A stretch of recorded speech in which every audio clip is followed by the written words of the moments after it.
All right, the Research and Technology Subcommittee of the Committee on Science, Space, and Technology will come to order.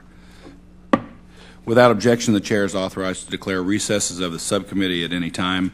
We have votes around 10 o'clock, so we're hopeful to get through this markup before then. If we don't, we will have to recess for a period of time and then come back and finish. I now recognize myself for opening statement. I'm pleased to call the markup this morning for consideration of H.R. 1786, the National Windstorm Impact Reduction Act Reauthorization of 2013, introduced by our colleague, Congressman Randy Nugabar. As we have tragically witnessed this year, windstorms take American lives, destroy homes and businesses, and cause billions of dollars in damage around the United States. The effects of these disasters can reverberate for years. Millions of Americans live in areas vulnerable to damaging hurricanes, tornadoes, and other windstorms. As populations continue to grow in these areas, our vulnerability will only increase. The legislation we are marking up today will reauthorize the activities of the National Windstorm Impact Reduction Program. I don't know how you say that. NWIRP. NWIRP focuses on mitigating damage from wind-related hazards through research designed to help us better understand their behavior and impacts. Excuse me.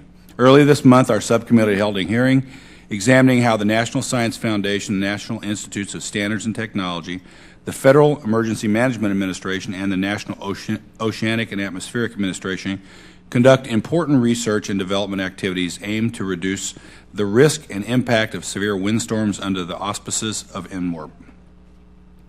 This R&D improves model building codes, voluntary standards, and construction practices for buildings and lifelines, fundamental research on the impact of severe windstorms on buildings and infrastructure, atmospheric science research and data collection, and risk assessment tools and mitigation techniques. The original authorization of NWIRP expired in 2008. Although some work in these agencies has continued, it is difficult to determine the total spending on current wind hazard reduction measures across these agencies. H.R. 1786 improves public transparency for how much money is being spent on windstorm research, establishes NIST as the lead agency for the program, and improves coordination and planning of agency activities in a fiscally responsible manner. I want to thank Randy Nugabar for his focus on this valuable research area, and I look forward to moving forward on this legislation. I now yield to the Ranking Member Subcommittee, Ms. Milson, for her comments. Thank you, Mr. Chairman. You're welcome. For holding this markup to reauthorize the National Windstorm Impact Reduction Program, known as NWIRP. The reauthorization of this program is timely after the deadly destruction we have seen in places like Texas and Oklahoma. Every year, severe winds from hurricanes, tornadoes, and thunderstorms damage or destroy thousands of homes and businesses, harm vital infrastructure, and most importantly, threaten human life.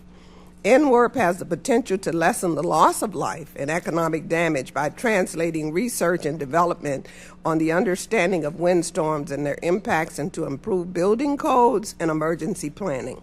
While it is apparent that the need for this program is great, it is regrettable that the majority has decided to mark up this legislation without a detailed examination of the program.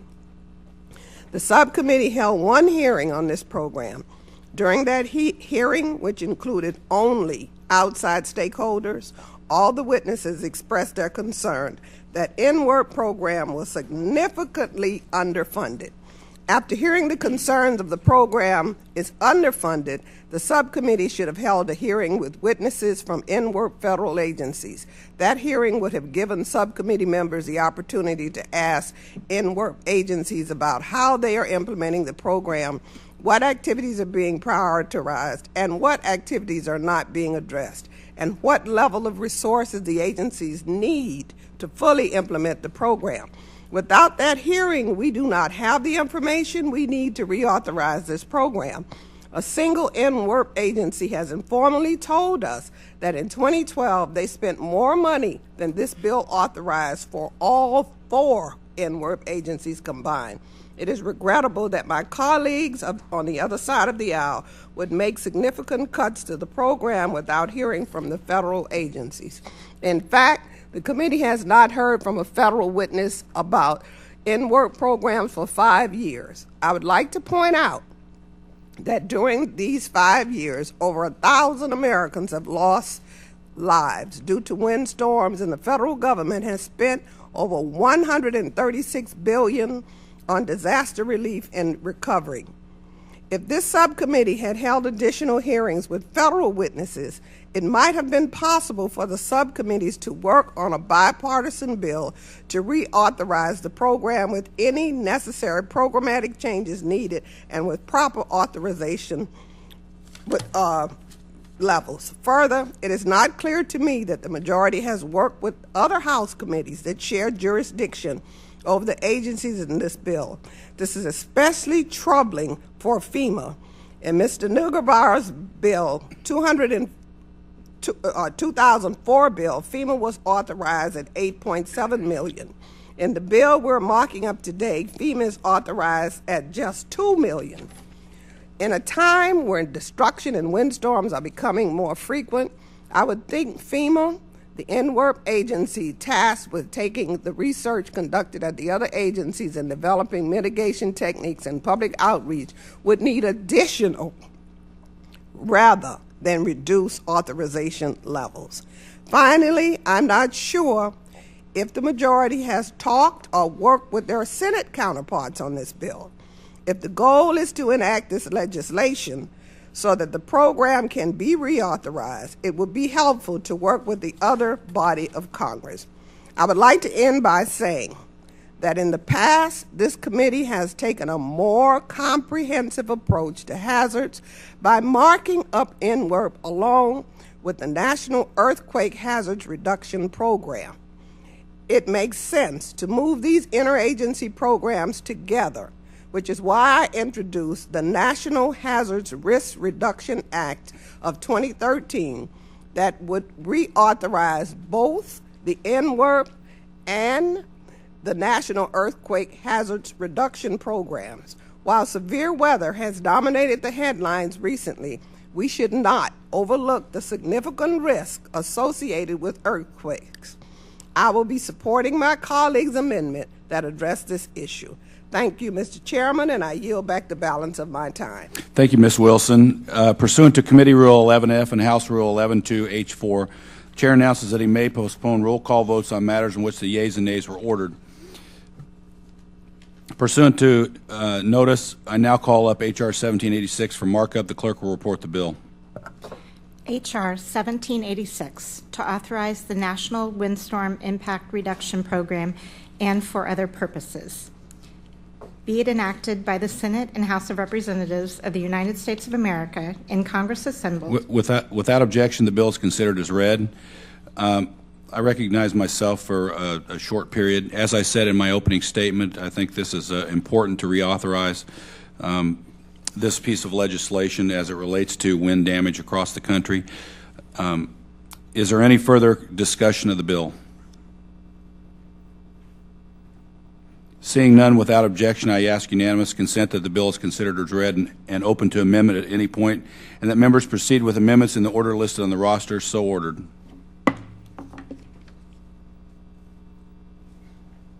Wait for amendments, right?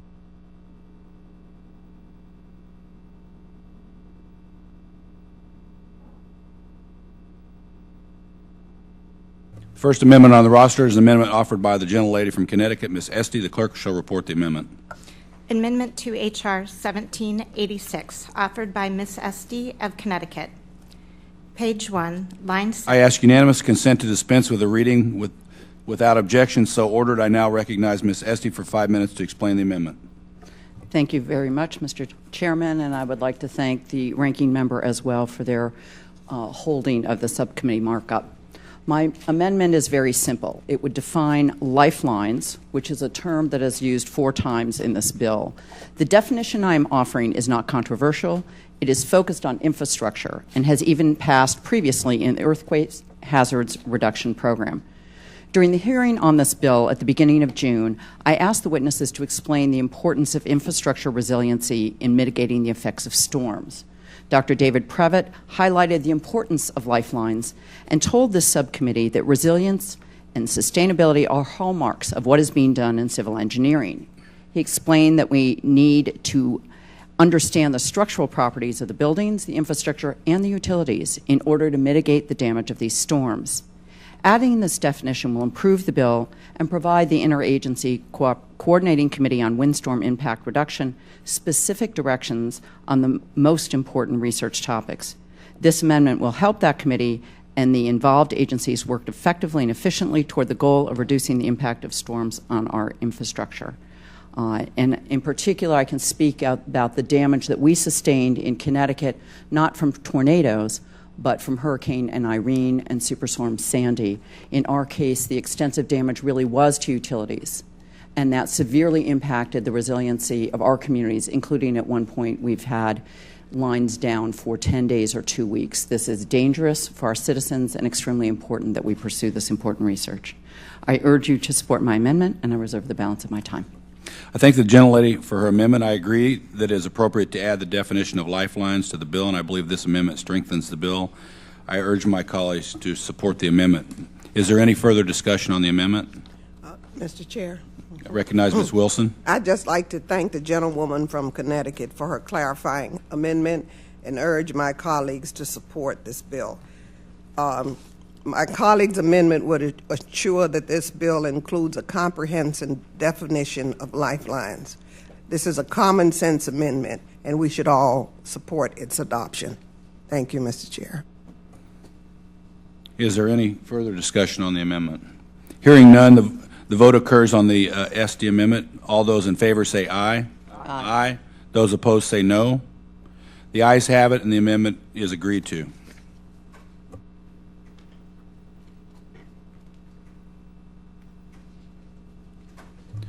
The next amendment on the roster is an amendment offered by the gentlelady from Florida, Ms. Wilson. The clerk shall report the amendment. Amendment to H.R. 1786, offered by Ms. Wilson of Florida. I ask the unanimous consent to dispense with the reading. Without objection, so ordered. Chair recognizes Ms. Wilson for 5 minutes to explain her amendment. Thank you, Mr. Chairman. This amendment I'm offering today simply states that if sufficient funds are not given to NWERP agencies to implement the program, then the NWERP agencies won't be forced to fulfill all the requirements of the Act. At the only hearing the subcommittee held on NWERP, all the outside experts expressed concern that the program was significantly underfunded.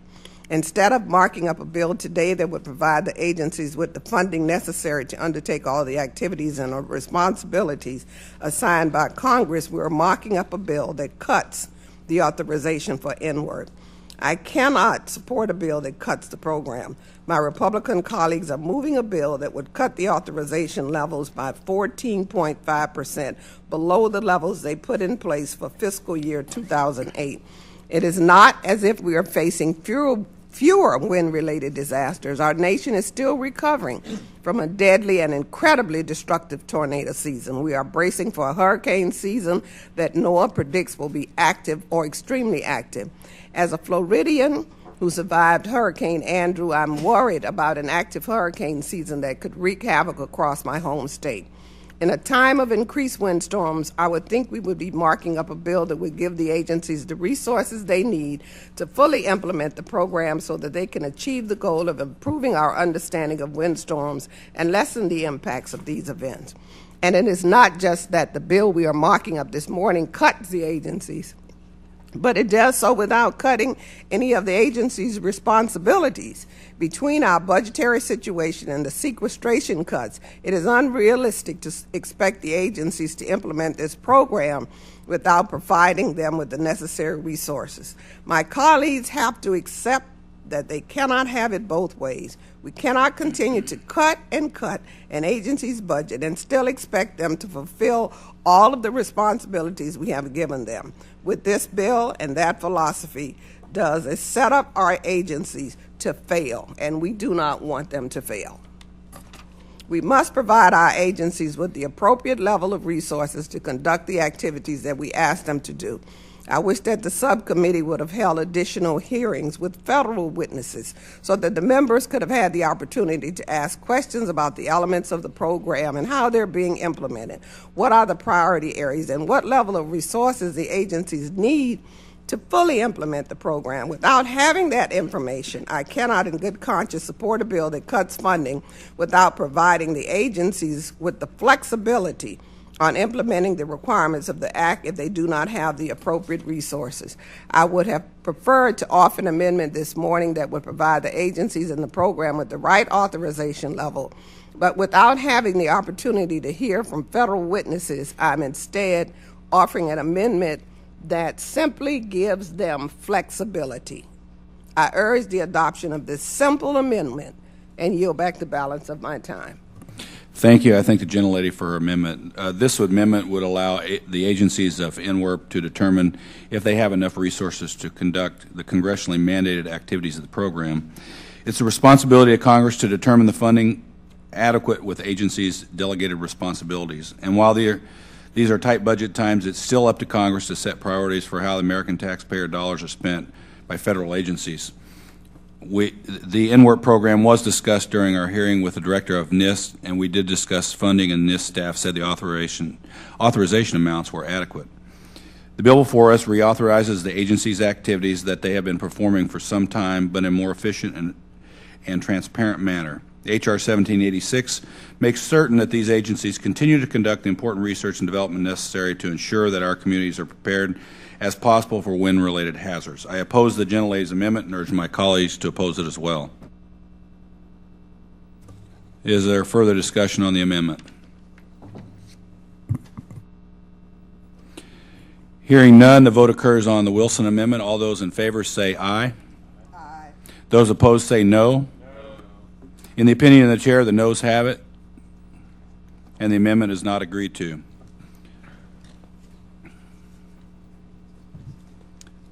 The next amendment on the roster is an amendment offered by the gentleman from California, Mr. Peters. The clerk shall report the amendment. Amendment to H.R. 1786, offered by Mr. Peters of California. At the end of the bill, add the following. I ask unanimous consent to dispense with the reading. Without objection, so ordered. The chair recognizes Mr. Peters for 5 minutes to explain his amendment. Thank you very much, Mr. Chairman. The amendment I'm offering today authorizes the National Earthquake Hazards Reduction Program by adding Title I of Ms. Wilson's National Risk Reduction Act of 2013 to the bill under consideration this morning. The amendment also updates the National Institute of Standards and Technologies, or NIST's, statute to ensure that the agency conducts research specifically on fires occurring in the wildland in urban interface. Although infrequent, earthquakes are unique among natural hazards in that they strike without warning. While areas like my state of California, in addition to Oregon, Washington, and Alaska, are the most well-known areas for earthquakes, earthquakes are not a hazard that is confined to the West Coast. In fact, it's estimated that 75 million Americans in 39 states, and I note in the District of Columbia, where you enjoyed an earthquake recently, are exposed to significant seismic risk, with nearly all states in the U.S. having some level of risk. Additionally, the severity of the U.S. fire problem has grown, and the amount of damage caused by fires at the wildland-urban interface has risen. In fact, last year we saw more than 9.3 million acres burn across the United States, an area larger than the states of Delaware, Rhode Island, and Connecticut combined. And in my state of California, there have been more than 3,000 wildfires this year alone. As my colleagues are aware, fire season has started early this year, and unfortunately the number of destructive fires, the costs to contain them, and the damage caused will grow. Several years ago, the Cedar Fire and Witch Creek Fire devastated the northern communities of the city of San Diego and Poway, Scripps Ranch and Rancho Bernardo, as well as Tierra Santa. As a San Diego City Council member at the time, I remember firsthand the destructive impact of these fires on people's lives. Together, these fires destroyed thousands of homes, personal belongings, and memories, and recovery costs were in the billions of dollars. We need to adopt better preparedness measures. We can't prevent natural disasters, but we can do more to lessen the cost to human life and property. Over the last 2 years, the federal government has spent more than $136 billion on relief for hurricanes, tornadoes, droughts, wildfires, and other extreme weather events. It's time that the government stops working in a reactive way to natural disasters and instead gets to work efficiently helping states and localities find the best steps to prepare for, plan for, and more quickly recover from these events. We know that for every dollar we spend now on resiliency, we can avoid at least $4 in future losses. It makes more sense to approach this by thinking how we can make the U.S. better prepared and not just the United States better prepared and not just certain areas. Natural disasters affect every state and region of the United States, and some places experience more than one type of hazard. So if we're focused on reducing spending, let's do it in a way that saves us more money in the long run, and that's a comprehensive approach. One of the witnesses at the subcommittee hearing on risk reduction, Dr. Pravat, stated in his testimony that it is important to consider the broader area of hazards mitigation. He went on to urge the Science Committee to not only reauthorize Windstorm risk reduction program, but also to include the reauthorization of earthquake risk reduction and other programs as part of a broader hazards bill. My amendment implements the doctor's recommendation by ensuring the legislation is focused on multiple hazards. As my colleagues may know, the reauthorization of these risk reduction programs is long overdue. The authorization for this important program expired in 2009. These are interagency programs that improve our understanding of earthquake phenomena and the potential impacts of earthquakes on our communities and turns that knowledge into mitigation and outreach activities that will save lives and reduce economic damages. Mr. Chairman, it's also important to note that when Congress first legislated a windstorm risk reduction program in 2004, it did so by combining the program with legislation that was amending the Earthquake Hazards Reduction Act of 1977. This demonstrates a long history that Congress has had in moving these important programs together, and in fact, over the last two Congresses, the committee has moved these programs in a single bill. The type of hazards and risk a community is exposed to depends on where the community is located. For my constituents, earthquakes and fires pose a greater threat. Mr. Chairman, my goal is the same as the author of this bill, to decrease the vulnerability of communities in my district. I'm hopeful that we can adopt the amendment and broaden the scope of hazards covered in this bill, and it would be unfortunate if the committee prioritized one type of hazard over another, because at the end of the day, all of these programs will lead to a more resilient America, saving lives, property, and taxpayer money. I'm focused on lowering spending, and we can do it in a pragmatic way that lessens the cost to human life and property. I urge adoption of this common sense amendment. Thank you for my colleagues' attention, and I yield the balance of my time. I appreciate the gentleman's amendment. This amendment would add 2 additional hazards to the bill by reauthorizing the National Earthquake Hazards Program and amending the Fire Research Program. We can recognize that the committee has previously marked up the Windstorm program as part of a combined multi-hazard bill.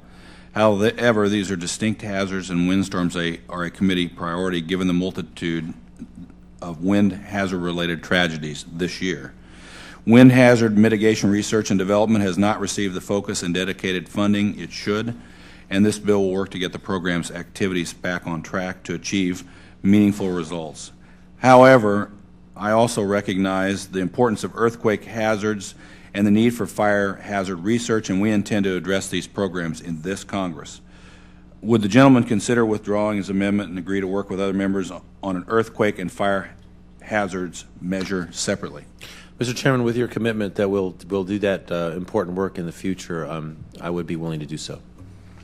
Thank you, Mr. Peters. I look forward to working with you and other committee members on this very important issue.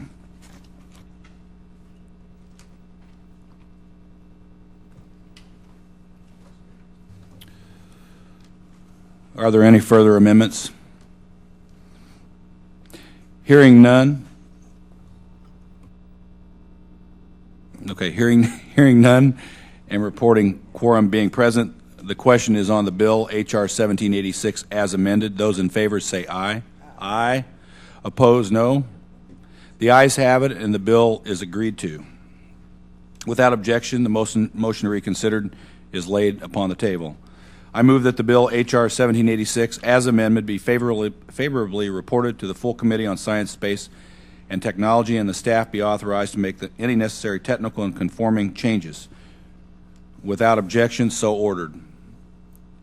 If there is no further discussion that completes our business, this concludes the subcommittee markup. The subcommittee on Research and Technology stands adjourned.